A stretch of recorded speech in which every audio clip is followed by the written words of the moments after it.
Yeah, that's what usually happens when you don't know the dynamics of a relationship. You know, you catch something on TV, you get a quote, and now you pushing that narrative as if me and Bud don't do that all the time.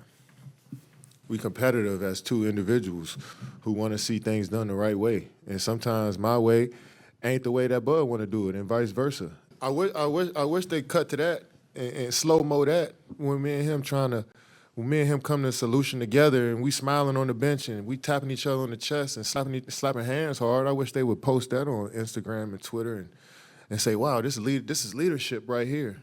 But when we do that other that gets attention, and that's just the nature of the world we in.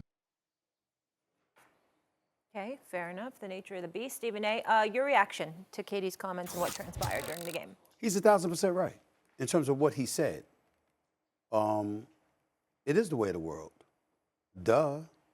And, you know, what's the deal? In any profession, in any walk of life, there are differences. If you're participating occupationally on camera, the camera's going to catch that. When you smile and make up, the camera's going to catch that too. Nobody's making a big deal of it. You know, basically when he pulled his arm away, what he was basically saying, damn, let me play my game. That's all he was saying. You understand what I'm saying? Players complain about that with coaches a lot. You understand? There are players that get orders from coaches and say, we're not doing that. Hell no. We're doing this. And they overrule their damn coaches. We see that too. It's all a part of the game. My thing is, why are you assuming it's negative?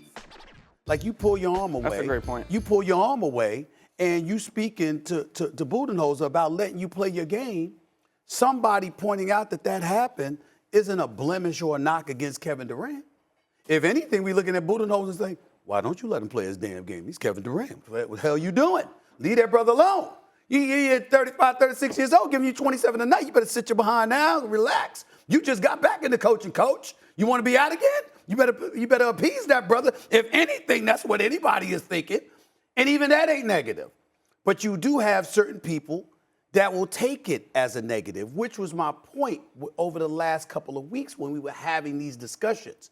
Debating and discussing, comparing, and all of this stuff all ends up being a celebration of the game, not insulting anybody. Yo, we're noticing what happened here. This is what comes with it. And in any walk of life, in any profession, disagreements happen. So what? People are going to talk about it. So what? It's no big deal. Yeah. At the end of the day. Yeah, I'm with you. And I think if this happened in a traditional workplace, 9-to-5 office, okay, fine. Wouldn't see it. But I do think we got to remember this is sport. This is physical. This is emotional. And I will say that for me, my experience, some of the best teams that I've been on, it was volatile might be aggressive, but there's tension there. There's healthy tension. Now, I'm not going to say that the Phoenix Suns season has been perfect, Wendy, as I'm sure you know, but this is getting blown out of proportion for no reason.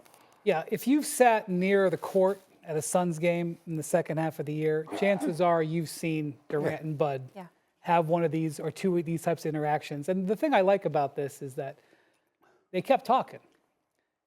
Durant, you're right, Durant said, let me play my game, but and they went back and they kept talking. Durant didn't disrespect him and keep walking to the bench. They talked. I'm not worried about that at all. I am worried about the Suns being fully healthy until last night. Bradley Beal got hurt last night. But I'm worried about them losing all these games when they're healthy. Well, they were losing when they were healthy. So, what difference does it make now? Now, they came back. They were 23 down yesterday. They were 19 down in the fourth quarter. Came back, won that game, swept the season series for the Los Angeles Clippers 4-0. I noticed all of that, too. The one thing that I will say, again, when you use Kevin Durant, this is one of the most marvelous offensive basketball players the game has ever seen. And I'm surefire first ballot Hall of Famer. I'm going to repeat what I said weeks ago. I don't want to see him home in April. I want to see that brother playing well into May. He's Kevin freaking Durant. And when you're going home in April with that greatness that he possesses, that's a problem. Because I got news for you. We ain't paying attention to that at all last night. If they're winning, nobody brought that up. Yeah, I would just say the Suns have an interesting opportunity here. The Dallas is in front of them in 10th. I don't see Dallas staying there. I don't see them bringing these guys back. I think So there's You're right. You're with me. You don't think they should break Anthony Davis back, right? Hell I no. think Anthony Davis should sit out the rest of the year. Hell no. Why bother? no. And Why bother? not Derek I get Lively it. and not Daniel Gafford. Well, that was my thing. I was like, are we calling the whole thing? I'm sorry to say, you play for the draft pick. It's Yeah, kind you're of a saying no-brainer. since the ACL tear. Yeah. So Phoenix can go up and get, they were on the way out. Like AD was going to come back, and Dallas and Sacramento were 3 games ahead of them. Yep. Now they got a chance to make a move, but they have the toughest schedule. You play for the picks, and I get that part. But you also don't let these cats get away with, I'm off, let me just rehabilitate, all right, and get ready for next season. No, get ready for next season. Y'all know the difference between those who get ready and those who stay ready. So, and that is my one qualm with the shutdown. That's the part that I grapple with. Because we hear guys say all the time, you can't duplicate in-game action, practice ain't the same, the whole thing. And so I do think that the reps matter, but this situation is so Honestly, frail. I don't think they would have been either one of them been back to the end of March. I don't think we're talking about like a month. I think maybe. The point is, because I've said this over the last couple of weeks, Eminem, Anthony Davis has never faced more pressure in his career on the basketball court. To be in Dallas, to see how the locals reacted to Luka Doncic being traded, to now see Luka getting loose, which we all anticipated would happen, okay? Anthony Davis was an absolute monster for 2.5 quarters in his first game in Dallas, and then he went down. When he's on the court and he was letting you know, I'm here, that's how he got to be when he gets back next year. He got to be like that, because I'm telling you, if he isn't, life is going to be very, very hard for him in Dallas, because Luka's not going away. You're saying just shut it Luka's down. not going away. Which team should the West fear more, the Warriors or the Lakers? Let me just say real quick, because you moved past it in the read quick. 12-1 at the Garden. Oh, Steph? Yeah, that's Last night it was the Steph show. that is damn impressive. The fans, when I was sitting there, I was like, wow, there's a lot of Warrior fans at the Gardens. But there's not a lot of Warriors fans at the Garden. There's a lot of Steph Curry fans at the Garden. Reality check. The Knicks weren't really relevant until a couple of years Be ago. that They as it sucked may. most of the time. Be that as it I'm may. just saying. Everybody, in other words, everybody still beat them. packed. Everybody abused the Knicks at the Gardens until recently. Yeah, No. but it's about Okay. being He in was the talking about theater. it since college, how much he loved being You know there. how you know that the Knicks have changed their fortunes? There's actually a picture of James Dolan smiling. He was standing with Jalen Brunson, Jalen Brunson and Josh Hart took a picture for their podcast. I mean, you actually saw him there smiling. He showed up in public. You understand what I'm saying? I know he's at the Knicks games all the time, but he's not very rarely reason to smile. He's smiling these days. I give him credit where credit is due. The Knicks are better. They're not better than Cleveland or Boston, but they spent the vast majority of their time stinking up the joint. Everybody abused the Knicks at the Garden. What did I complain about years ago? Yeah, I used to complain about they show up at the Garden to show out. Some of those early still Steph's house. Some of those early Steph teams weren't that good either. That's not true. What are you talking the about? first few years? Excuse me. He came into the league in 2009. And why you got to bring that up? Because he was the 7th pick and the Knicks had the 8th pick. Don't even give me. See, why you got to bring that up, man? That ain't right. They ain't right, man. That's rubbing it in. This brother showed up second, third year in the league. Anyway, it was still Steph's house last night. I'm sorry, Molly. It was a good question. It's a good question. It's okay. It's okay. And you know what? Y'all go ahead. All right, can I get into this actual Go question? ahead. I don't even Because talk right now. Go Since ahead. the trade deadline, the NBA, we talked about how exciting it's been, what the Lakers look like with Luka now, and obviously the Warriors, what Jimmy Butler's added on defense and kind of re-energized them as well. So tell me this, which team should we fear more down the stretch? Is it the Warriors or the Lakers? I don't feel great about this answer because I have seen Jimmy Butler rise up many times in the postseason. But my answer is the Lakers because of Luka. Because Luka is still got the ability, as we saw 1 year ago, to elevate a team. The definition to me of a superstar is that you can take a team that is lesser than in a playoff series and win. LeBron's got that all over his early resume. Luka's done it twice by the time he was 26. He did it when he beat the Suns, when he was with the Mavericks, and they got to the conference finals. And last year, they beat 2 teams in a row when they didn't have home court advantage. I got Luka, his ceiling, making the Lakers the more dangerous team. First of all, Kwaku, this question is crazy. it's a little challenging. Can you say that you have to fear a team that's sitting in number 2? Like, I think when you look at the standings, the Warriors to me are a little more sneaky because it's so blatant with the Lakers. And so I think you got to watch out for the Warriors, because if they now have the interior scoring and the defense powered by Jimmy Butler, and we know playoff Jimmy is a thing, so how do you capitalize on playoff Jimmy? You give him 25 games and then roll right into the playoffs, and so there's no time to be bored, right?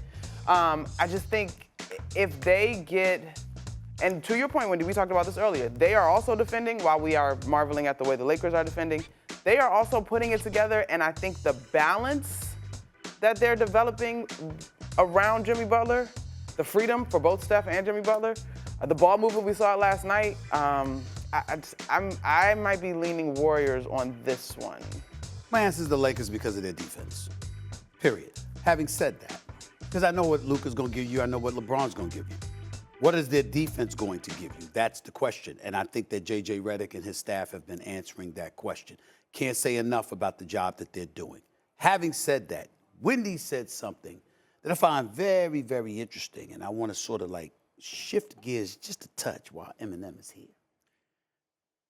It's a little stiff. You gotta loosen up the shoulders. You know. It was a little. You brought up. Yeah, I was yeah, A little stiff. I was leaning. I know you're lifting weights now, but you got to remember to stretch. Right, you're right about that. Mobility is important. I feel like you're trapped. He couldn't even lift his arms up. More like a core shake. Right, you know, but I look good. Anyway, All right, I want to get deal. to what Shaq said, so could you be quick? Thanks. Wendy said, when you talk about Luka, somebody that has taken a team that has ascended them with less, right? Let me ask you a question. Do you think he's the best to ever do that? Because I got an answer to give you. No, I can't say that yet. Can I tell you who I think? Who I think about when you brought up that very category? Come on, y'all. You know I'm gonna take a moment to give my boy AI some love, Allen Iverson. Oh, you went way left. When you go to the finals, you understand? George Lynch, Eric Snow, Aaron McKee, you know, stuff like that. I mean, listen, those are my brothers. Love them all. And God rest the Kemba Mutombo. So I'm just saying, Tyrone Hill, let me not forget him. I mean, it was Allen Iverson. And they went up against one of the great teams the last 30 years. Listen, Allen Iverson, the only thing that stopped him was Shaq in his prime and Kobe. If it wasn't for that, AI wins a championship 6 feet, 165, soaking wet, with names that only I remember. And they went to the finals, and they beat Vince Carter in Toronto. They beat Big Dog and Ray Allen and Sam Cassell and those boys in Milwaukee. AI, that category that you brought up, there's one name where that starts, and it is Allen Iverson. They had 4 guys who defended and only 1 guy who could score. That's right. He carried them. And they won game 1. Listen. And made that's right, because I was on Fox. I was on one. Fox at the time, Yeah. and they said, "What's gonna happen, Stephen A? You saying they're gonna get swept?" I said, "Oh no, AI will get you one." Yeah.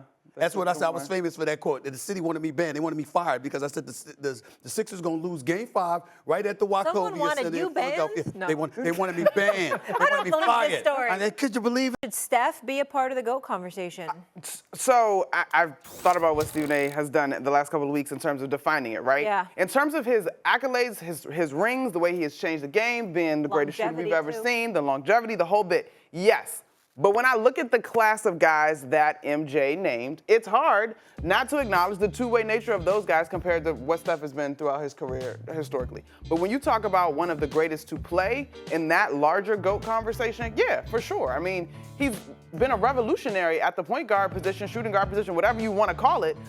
So yeah, I think he is worthy of that level of respect. But I'm not going to completely blow by the fact that all of those other guys have defensive accolades over the course of their career. Fair enough. He's top 10, and not only is he top 10, he's been there.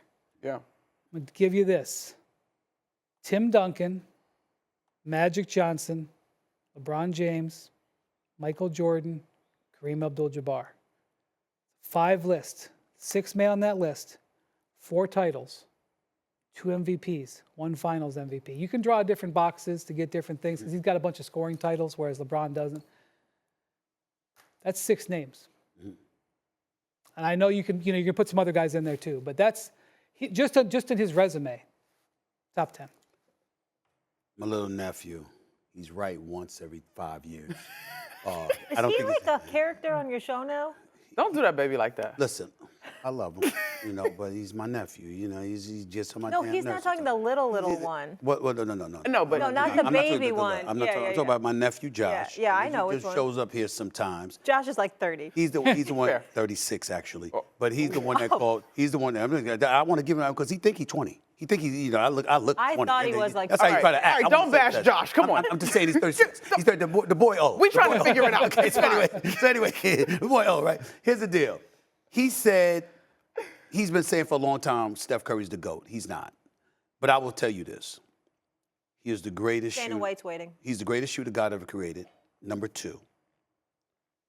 I don't blame Shaq for what he said. He should be in the conversation because of his marksmanship, because of his resume. But also this, quintessential point guard is Magic Johnson. When you look at all-time great guards in NBA history, and this man has people's head on a swivel, having them going to the hospital to get oxygen after guarding them and all of this other stuff. How can we summarily dismiss that he belongs in that conversation? Yeah, agree. Can't. Yeah. Can't do it. Can't. Wanna try to boast at what I look like. Think I'm gonna try to wear, I pull up all brains. Jimmy with the heat, I'm on fire. It's NBA over here,